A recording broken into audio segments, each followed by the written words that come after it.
What's up, everyone? Christine here. I am currently somewhere in northern Germany on my travels, and I apologize if I start coughing uncontrollably during this video. I did catch a cold somewhere along my traveling, and I have got that lingering cough that just lasts forever. But thankfully, my Airbnb has some Erkältungstea. So I don't know what's in this tea, but I'm going to drink it and it's going to make me gesund again. So that's that. Anyways, last week I was in Switzerland with my friend Chris, who is a physical therapist in Switzerland, and I'm a physical therapist in the United States.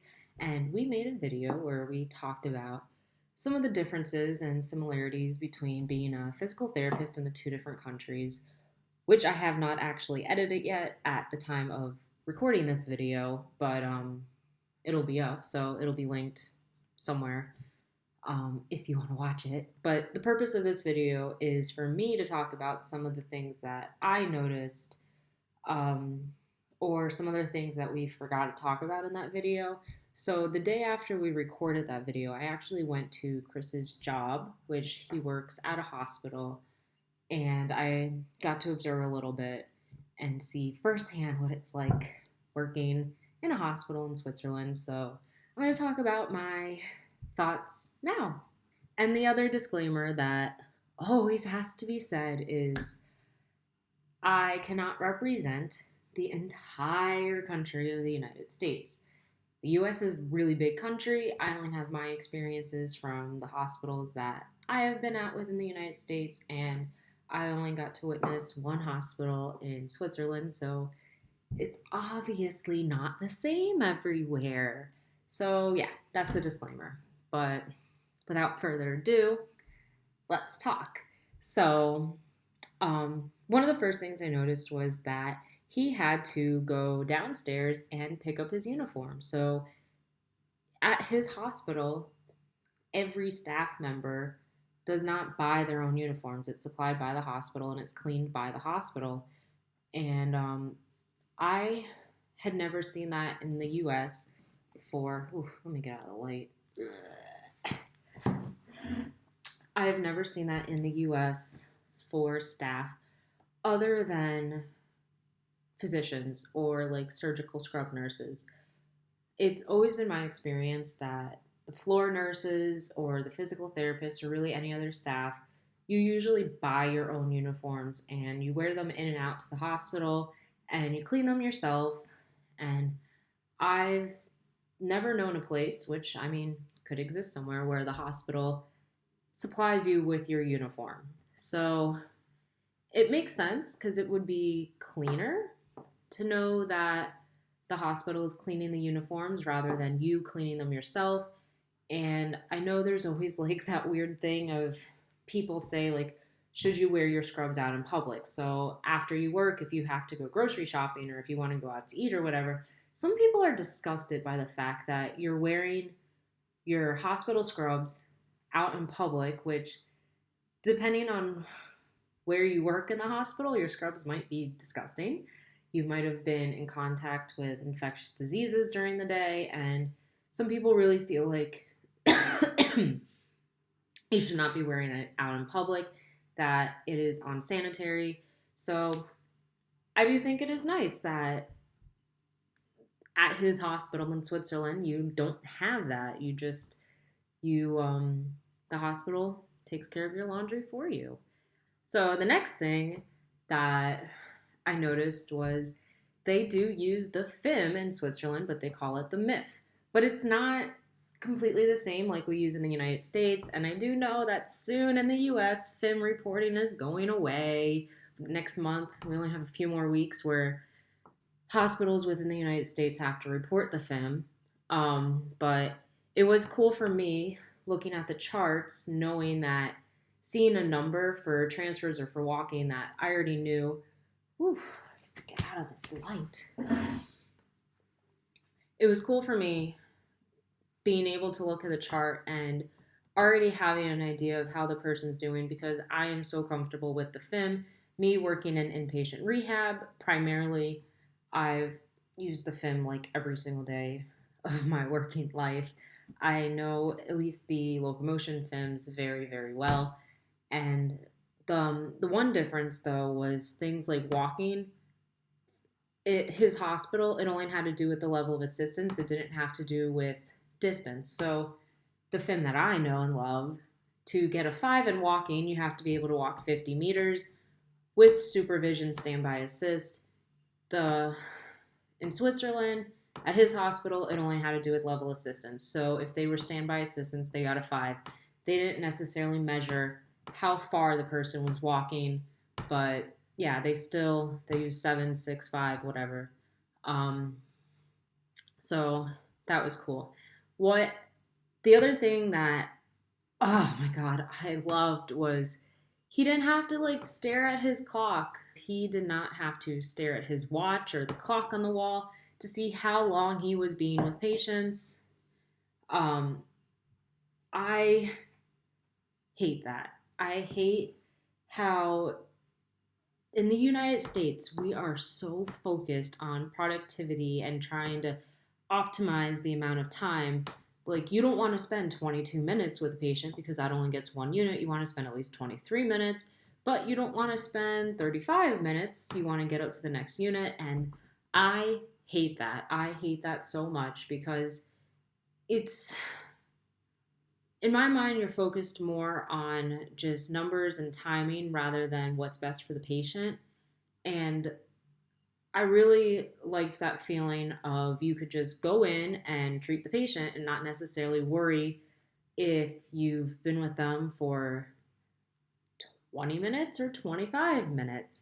It was very nice to not have timed units. And yeah, I liked that. Another thing that we didn't talk about in that video, but it actually came up in conversation when we were out in Geneva last weekend with his other friend who is working in Switzerland but is from Portugal. She did her physical therapy studies in Portugal and she moved to Switzerland. And yeah, so we started talking about malpractice insurance. And in the United States, it's, I would say, becoming more common for physical therapists to be buying their own malpractice insurance. It's not fully out there. Not every single physical therapist is buying their own malpractice insurance. Some hospitals or some employers have their own plan that cover the physical therapist. Some physical therapists just don't buy it. It's and I have heard too some people say, don't trust your employer because if you go to court, your employer is going to have your employer's best interest in mind and not necessarily your best interest in mind. So some people recommend that no matter what, you should have your own policy to cover you in case of a malpractice suit. And talking to these other two physical therapists, they were like, that does not happen in Switzerland, at least. You're not going to get sued. You're not at risk of being called to court for malpractice. And for me, what a lovely thought. Because I remember when I was in school, they told us, like, you should expect it at some point in your career. You're going to be subpoenaed to court in a malpractice suit or at least a witness or something. And that's, I don't like thinking about that. I don't really want to be sued. I don't know who wants to be sued. But I like the idea that in Switzerland you don't have to worry about getting malpractice insurance or getting sued over malpractice. I'm not really sure what would happen if you did do something that was like gross neglect to a patient. But yeah, that I thought that was a cool difference. It's me again in the evening. I realized that I forgot to say something earlier, and yeah, so the lighting is much worse now, so the quality is even lower. But I think my Airbnb host is playing guitar upstairs because I think he's in a band, so there's that entertainment that I have right now. Another thing that I did notice was that the PTs did not walk around with walkers everywhere. And I talked to my friend about this a little bit, and he said that there's just not enough walkers for all of the patients, which makes sense to me. I know in the United States, in the hospitals that I've worked at, there's not enough walkers either. In fact, one of my jobs, I felt like we were constantly in search of finding a walker. But in acute care, it's always been my experience that the therapist just, you're like attached to a walker. Like most of the regular staff have a walker assigned to them, and they're bringing their walker around with them everywhere they go in case they need to use it with a patient, because the walker is the most common device that we would use with patients. So it was just part of your identity in the hospital. You always had your walker with you. And I know even some days, like, I'd look back at the end of the day and I was like, wow, I carried this walker around for nothing because all of my patients were very low functioning and could not get out of bed and were not at walking status. But you have to have your walker just in case somebody can use it. So yeah, I just always carried it around with me unless I knew I was specifically going to a patient that did not need a walker. Like if I knew somebody was definitely using a cane, or if it was somebody that I specifically had to do crutch training for, but routinely I just carried my walker around with me. Something else that I would like to add is that for the patient scheduling to the different staff members was also different from my experiences in the United States. So, what I have experienced in the United States was two different systems. One where all of the patients were assigned to a physical therapist already in the morning via the computer's electronic medical record. And so when you would log on to your computer, you would already have your day's patients assigned to you, and you would just go out and see your patients as needed. Sometimes, obviously, sometimes you might need to switch patients with a coworker for whatever reasons, whether it be like a language barrier or just one coworker might feel more skilled with a certain patient or not skilled or whatever. Um, or the patients might just request the other person. And the other experience that I have had are the lovely magnet boards. And if you are a newer physical therapist and you don't know what a magnet board is, you are lucky. I hate the magnet boards. I'm kind of still shocked that they are in use. Why are we still using these things? It's inefficient. It's not productive. But the magnet boards, they have the names of the staff on a magnet, and then they make magnets for each of the patients that have physical therapy orders, and they put the magnets under the staff's name. And so you get your blank schedule, and you have to write out all of your patients, their names, and then you have to go look for them on the computer, and it's so time consuming, and I hate the magnet boards.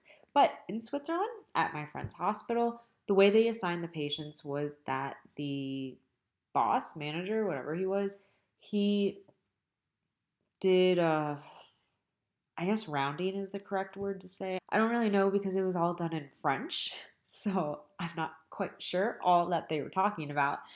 But he assigned the patients to the staff members verbally, and then they just wrote it down on their piece of paper, and they did it that way. So yeah, I have never experienced that in the US. That was different. The next few things that I'm going to talk about aren't necessarily relative to physical therapy, but the differences that I saw in the hospitals between Switzerland and the United States that I have been in is first, in Switzerland, the patients all had balconies that they could go out on. And my experience in the US has always been patients can't have balconies. They can't open their windows because patients might jump out of the windows. So we have to bolt the windows shut and not let the patients out because we do not want patients to jump out of the window and kill themselves. And for me, it was so strange to see that patients could just open the door and walk out a balcony. And so, yeah, I thought that was cool. The other thing I noticed was the patients didn't have whiteboards in their room. So in the United States, it's pretty common. I would say this is pretty common across the country, but maybe I'm wrong.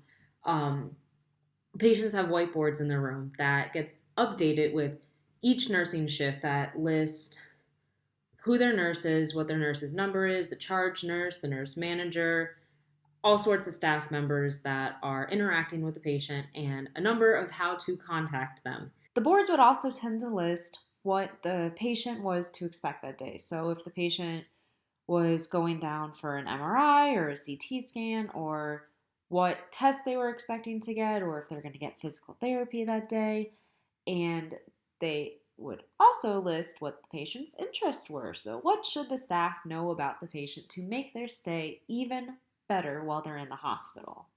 And in Switzerland, that wasn't there. There was a blank whiteboard in the room that they could write some stuff on, but most of the boards were empty. Now, my friend did update the board as to what level of assistance the patient was with transfers and walking, but that was all that was written on the board once he updated it.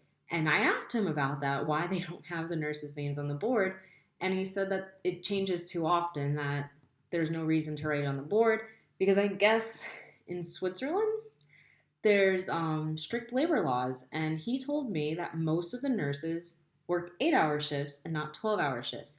So the only exception at his hospital was the ICU nurses worked 12 hours instead of 8 hours.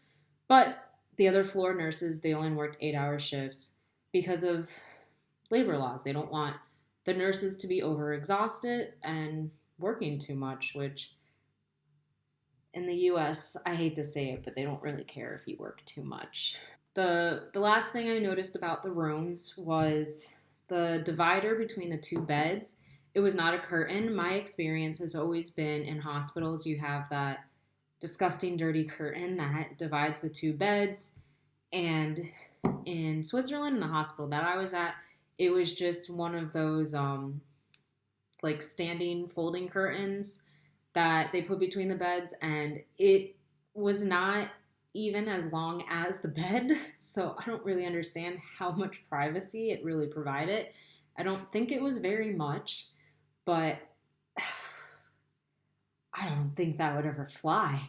The hospitals that I've been at, it's not private enough.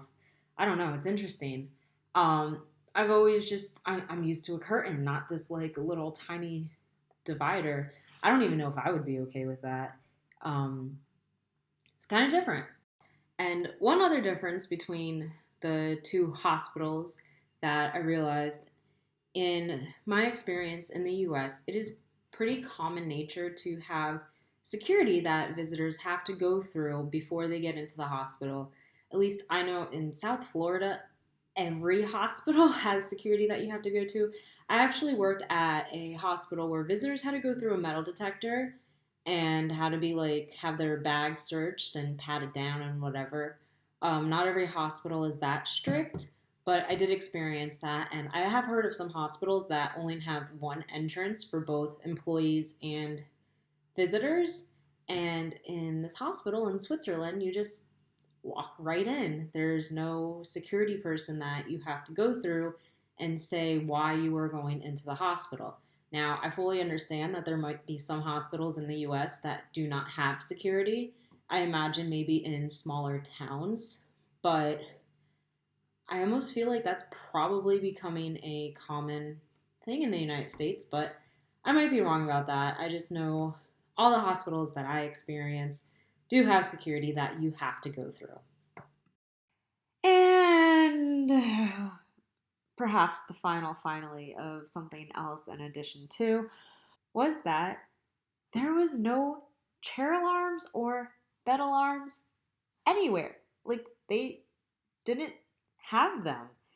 We in the United States love bed alarms and chair alarms, and we put them on every single patient. Well, depending on the hospital, you might not put them on every single patient, but we just love to put them on patients so that when they try to get out of bed, all of the staff knows about it and the patients won't fall, because the hospital will get in a lot of trouble if the patient gets out of bed and falls. And so we need to cling alarms to every single patient in hopes that it will prevent falling. And I don't have the source with me right now, but I do remember a few months ago, I did read a study that showed that bed alarms were not effective, and all they really did was annoy the patients because every time they would breathe or roll over or move or anything, the bed alarm was going off and annoying them. So it was nice to not have that annoying alarm going off every 5 seconds when the patient's rolling over or the patient's very thin and they just breathe and the alarm is going off. Anyways, that's just some of my thoughts on being able to observe my friend in Switzerland, which I thought was really cool because I think most people are curious as to what healthcare is like in another country than their own and some of the similarities and differences that you might experience because it's two completely different cultures, it's different health systems, different lifestyles. It it was cool for me. I'm very happy that I got experience. And yeah, so if anyone is watching this video and you have any other comments you would like to make or things that you may have noticed if you've ever worked or got experience in two different country systems and some of the differences you may have noticed, I would love to hear about them. And yeah, so that's it for this video. I hope you enjoyed. Bye.